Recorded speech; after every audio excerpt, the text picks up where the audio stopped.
Hello and welcome to the YouTube channel of mprugs.com.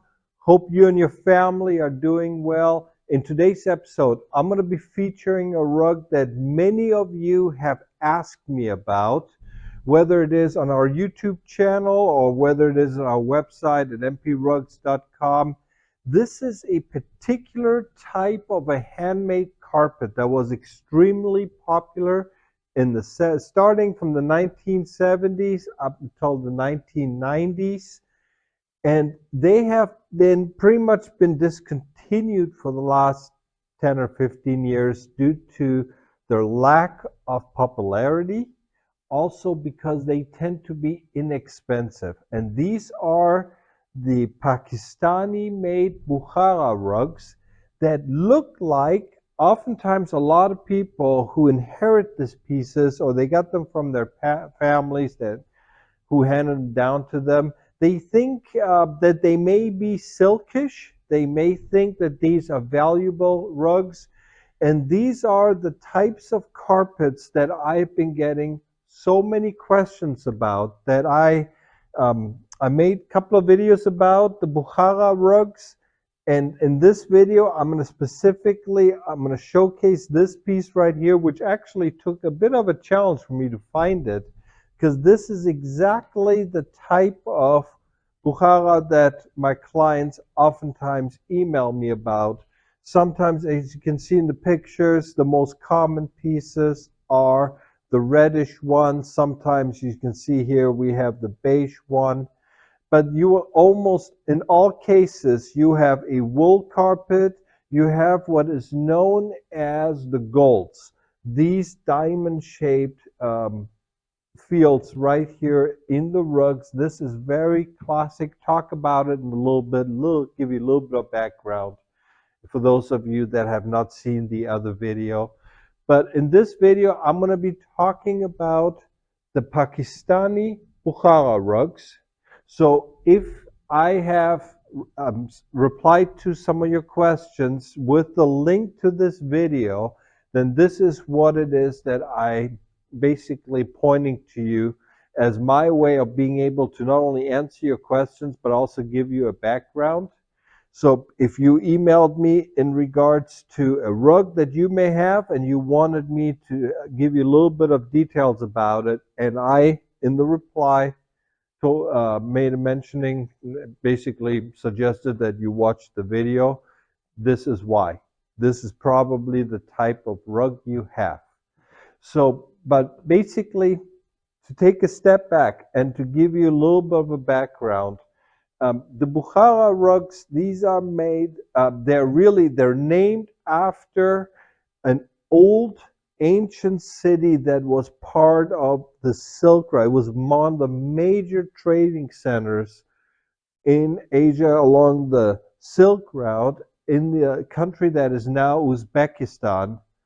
As you can see, it's a Central Asian country, and the Uzbeks, one of the provinces is Bukhara, and it's also the city of the province capital of the region. It is from what I understand, and I had to do a Google search on it. I don't want you guys thinking that I'm an overly intelligent person. I never said I was, but this is from what I could gather, about 250,000 people. One of the top 10 cities in Bukhara. From what I understand, and I have not been there myself personally, there is a lot of historic, there is a combination of, due to the silk trade that was going on basically with the Far East and Europe, you have the influences. And this was a Muslim community, very traditional, and so you have a combination of historical sites and a very rich history in trading. And the Uzbeks are also the kind of folks, I mean, to me, we always oftentimes compare, and I'm referring to my own family. Uzbeks to the way my dad explained it to me. Imagine if mom and dad, one was Persian and the other one was more Mongolian. And imagine if the Mongol and the Persian had a kid. The kid would look basically Uzbek. That's how my dad explained it to me. And what I notice on the Uzbeks is when you look at their body, when you look at their faces, they're not Middle Eastern, they're not really Chinese, they're like an in-between, but they're not Southern where you look at it as an Indian. To me, they're people of their own, obviously, but unfortunately, with so many of the groups at the time, due to civil war, due to just the environment that they were in, they migrated. So you have Uzbeks, whether it is Persian, whether it is in nowadays in parts of Pakistan, Afghanistan, obviously Uzbekistan, but they have spread out. But from what I understand, they are considered to be of Turkish heritage and descent. That is how I've been told. But they are commonly found throughout Central Asia. Um, and what I did was I chose two pieces right here, and this is a perfect way for me to showcase the rugs because a lot of folks, um, being that these are the types of carpets that oftentimes are handed down by the parents and they're not too sure what's going on. But so what I did is I thought I showcased. This is a typical type of Bukhara rug. This was made in Pakistan, handmade. This is wool, cotton foundation, but everything was treated. It's what's called mercerizing. It's you take cotton and you basically spin it in such a way that it becomes very shiny. It is also oftentimes used in clothing. The mercerized cotton, one of the traits is that it's very shiny, almost like silk. And so here we have the Pakistan version of it. But what I also thought I introduced to you was an older Persian version of it.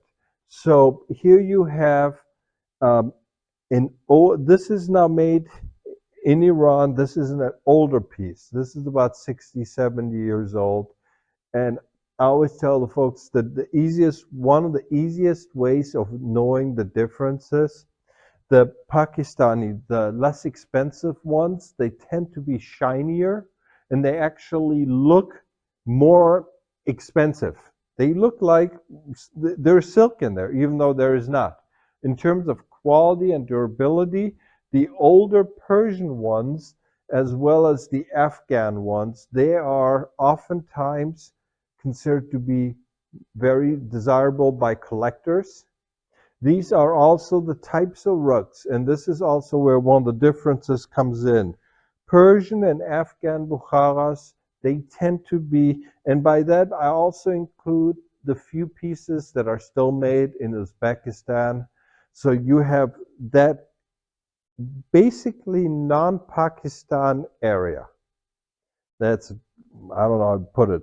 You will oftentimes, you'll see you have the cotton foundation, sometimes wool also, and over the decades, over the years, oftentimes, like in this case right here, you have the fringes that were replaced.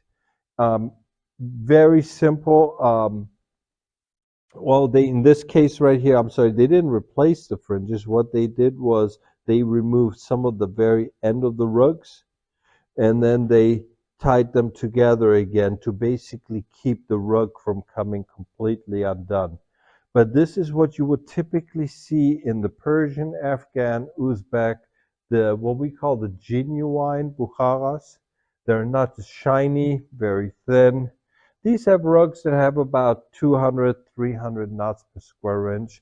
Sometimes, like in the case of this piece right here, it's even finer. But this is, again, this is where the difference comes in. You have an old Persian Bukhara versus a not so old Pakistan, Bukhara. And I actually had to get this one from a friend of ours who owns a shop because this is the type of rug. And what I did was I took the video here for you so you can actually see me as I go over the rugs. Now this is from the light side and you can see how it shines and everything. This is the type of rug that in this probably about the high of these, the popularity of these rugs came about in the 80's. And this is a type of rug that you would commonly be found in department stores, in chain furniture stores. I remember my dad used to get these by the pallets. These are all made in Pakistan, cotton foundation. And as you can see here in the pictures, this is very, very traditional. This is what you expect to see. And what you also have is you had a rug that even back then was fairly inexpensive. This is a rug that actually I asked my friend, how much did you pay for this? And he said, Mike, the customer just left it at my shop. I wouldn't have even given him $5 for it. Because nowadays these rugs really have no value. Back in the 80's, you could pick up one of these rugs. I asked my uncle about this. He said, Mike, back in 1980, these rugs were selling. This rug right here would have sold for about 50 bucks, 60 bucks. Not that much. So, and nowadays, these rugs, when people ask me and they say, well, we inherited a rug like this, or again, if you do a Google search for Bukhara carpets, you're going to see a ton of them. Here's what I can tell you. They're not expensive rugs to begin with. These are rugs that oftentimes also because of its softness and just because of the way they shine, people did not actually use them on the furniture and everything. And they tend to be very soft, so they would just let them lay out in the open, or sometimes people even put them as throw rugs over couches and something. So many times I have folks who email me pictures of the ones they're asking me about, and they're pointing out the fact that this is something that they inherited from an aunt or from a parent or something. And I tell them, I said, you know what, I'm sorry, you don't have, in my opinion, something that's worth a whole lot of money. Now, if it's a Persian Bukhara, then that's a different story. But again, you would need to get it appraised. You have to get, you have to get paperwork that documents the approximate age and everything. But in most cases, what people got is a rug that shines, it looks great and everything. And if that's the case, and unless, again, if you emailed me or you called me and I basically pointed this video out to you, take a look at the rug that you have and look at the fringes. Tell me, do the fringes look like this? Or is it more like these right here? The older pieces. Chances are the Bukhara that you have, this is what you have with the cotton foundation, everything. These are rugs that have about 200 knots per square inch. As someone, I have two types of rugs, the types of rugs that I sell and the types of rugs that I keep for myself. If, for example, a relative of mine gave me this as a gift, I will, of course, not sell it. I would keep it as a family heirloom, as a reminder of the past and all that. But as a rug retailer, I don't, for example, put this rug on my website. You're not going to see me selling any Bukharas. Sometimes when we have antiques like this piece right here, that's a different story. It is not being sold as a Bukhara, it's sold as an antique rug. And the fact that it was made in the Uzbek area, Iran, in that general region right there. Very special. But for the most part, this is right here. And so this is why I wanted to show you, I wanted to make this video because, like I said, again, I've been getting a lot of questions. And this is also, before I wrap up the video, just want to let you know, there is a ton of information at our website at mprugs.com, and you will also see I have made other videos about the Bukhara rugs and everything in our YouTube channel. But this is also something that I do. It's a hobby. It's a passion of mine. A lot of my clients, they enjoy the videos and the information that I'm giving them. It's not that I'm trying to sell you something. I just want to give you the information so that when you go out and you buy something, or if you inherit something, you have some useful information that you can use. So if you enjoy all things about handmade carpets, you enjoy our channel, feel free to hit the subscribe button. Again, ton of information also below in the description, as well as our website at mprugs.com. So I hope this video about the Bukhara rugs was of help to you. If you have any questions, feel free to leave them in the comments section or visit our website and you have the email link there. There's also a video description. There is a link to a video below that if you have questions about a rug that you may have, watch the video. I show you what type of pictures I need, the file sizes, and from what angles and everything, front and back. It tells you everything you need to know, and feel free to email me the pictures. I'll do my best to get back to you. So I hope this video was of help. Until we see each other again, wishing you and your family the very best, and we'll see you again soon with many more videos to come. Take care. Bye-bye.